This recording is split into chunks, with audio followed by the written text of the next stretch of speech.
It's day 30 of our 42 days of wonder.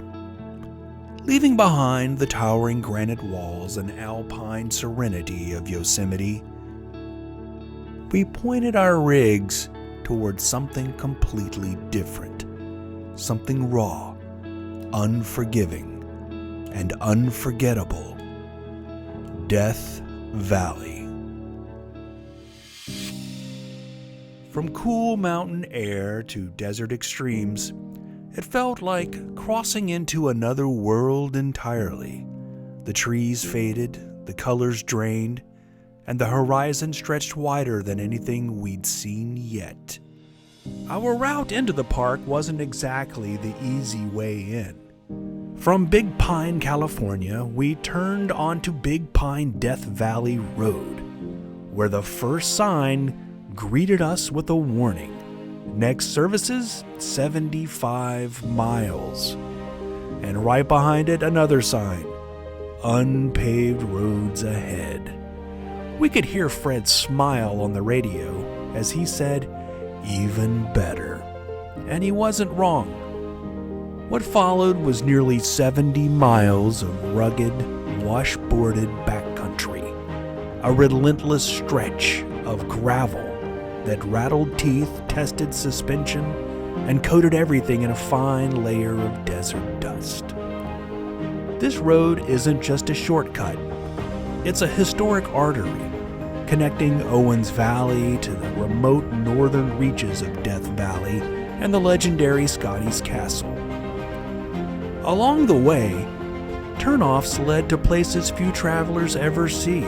Eureka Dunes towering 700 feet high, and the hidden gateway into Saline Valley. But this wasn't a road you casually explore.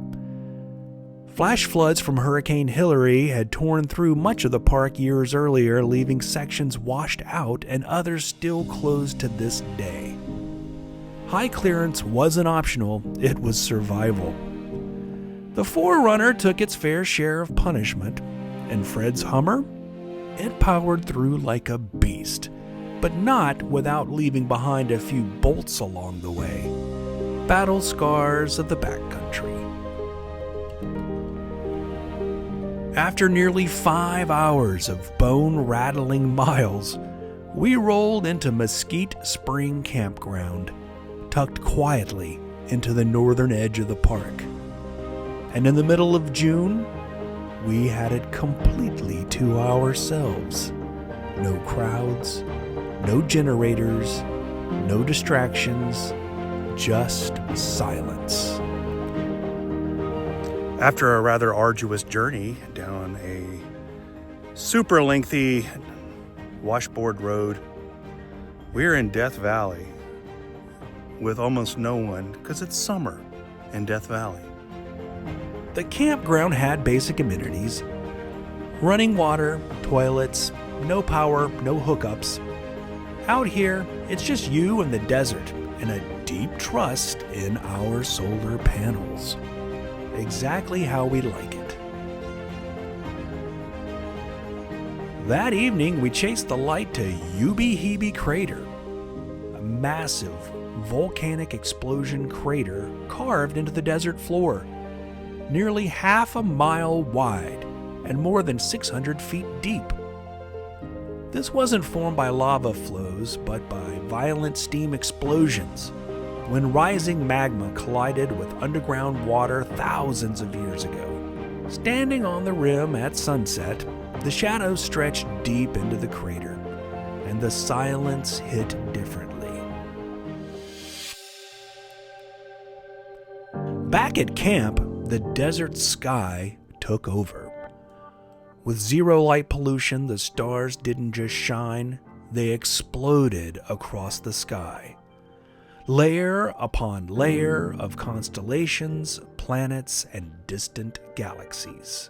We broke out the telescope for a bit, but honestly, no lens can match what your eyes see out here. Moments like this don't need filters. We got an early start the next morning, not that it really mattered. You don't beat the heat in Death Valley, you just try to stay ahead of it. We rolled into Furnus Creek Welcome Center, and just in case the desert hadn't made its point yet, the thermometer did, 106 degrees. Now everyone says it's a dry heat, and they're right. It's the kind of dry heat where your lips chap mid-sentence, your water bottle feels like it's betraying you, and shade becomes a full-time career goal. But hey, at least you're not sweating. You're just slowly becoming part of the landscape. Our first stop, the Mosquite Flat Sand Dunes. At first glance, the dunes feel lifeless, just waves of sand baking under the sun. But look closer and the story changes. Tiny footprints crisscross the surface like nature's signature written overnight. Somewhere between those ripples, life is moving.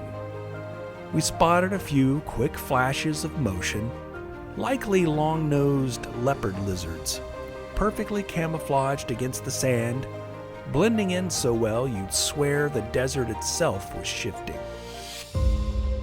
Then came the Devil's Golf Course, a jagged, chaotic field of salt formations, sharp and uneven in every direction. This place earned its name honestly. They say only the devil could play golf here, and after seeing it, we're not arguing. The ground crackles underfoot, and if you listen closely, you can actually hear the salt expanding in the heat. It's eerie, alive in its own way. From there, we drop down to Water Basin, the lowest point in North America, 282 feet below sea level. A vast salt flat that looks like snow at a distance, but crunches under your boots like broken glass. The air here feels heavier, thicker, and the heat, relentless. As we continued south, the colors of Death Valley began to shift. At artist's palette, the hills came alive with streaks of pink, green, gold, and purple, minerals painting the landscape like a desert watercolor.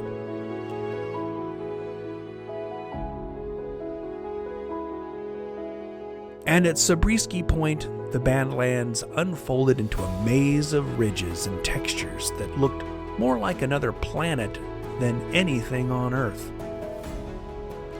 Death Valley isn't just a place you visit, it's a place you feel. It challenges you, tests you, strips away the noise and leaves you with something raw and real. From the punishing back roads to the quietest nights we've ever experienced, this stretch of the journey reminded us why we do this. Not for comfort, not for convenience, but for moments like these.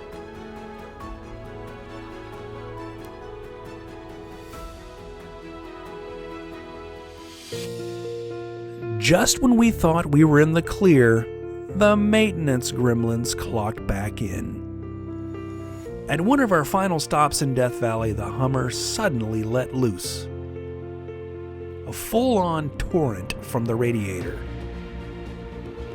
Thankfully, we had enough coolant to limp it along, but plans shifted fast.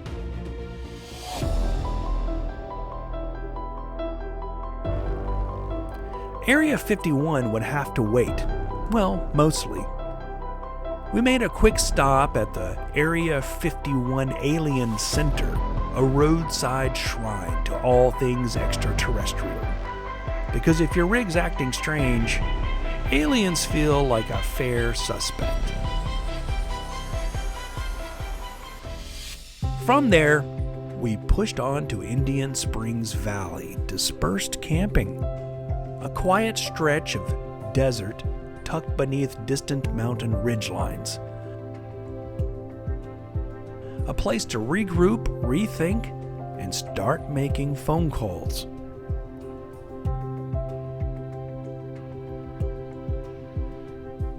With Fred's mechanic back home on speed dial, we lined up a fix at Nellis Air Force Base near Las Vegas.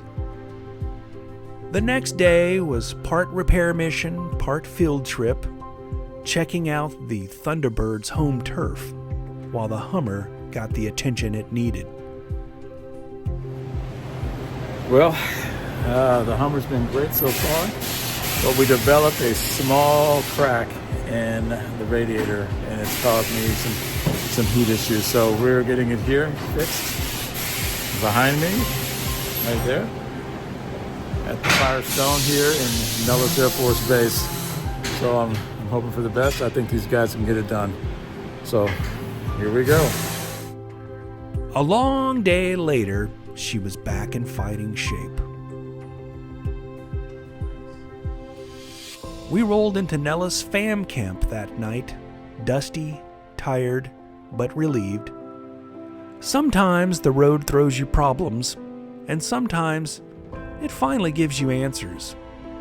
Next up, we leave this desert behind and head toward new terrain, new stories, and more miles of wonder.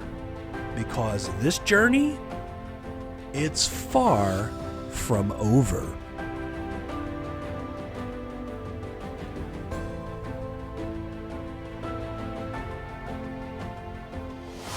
Make sure you subscribe and hit the bell to receive notifications for new episodes. No roads, no worries. See you on the trails.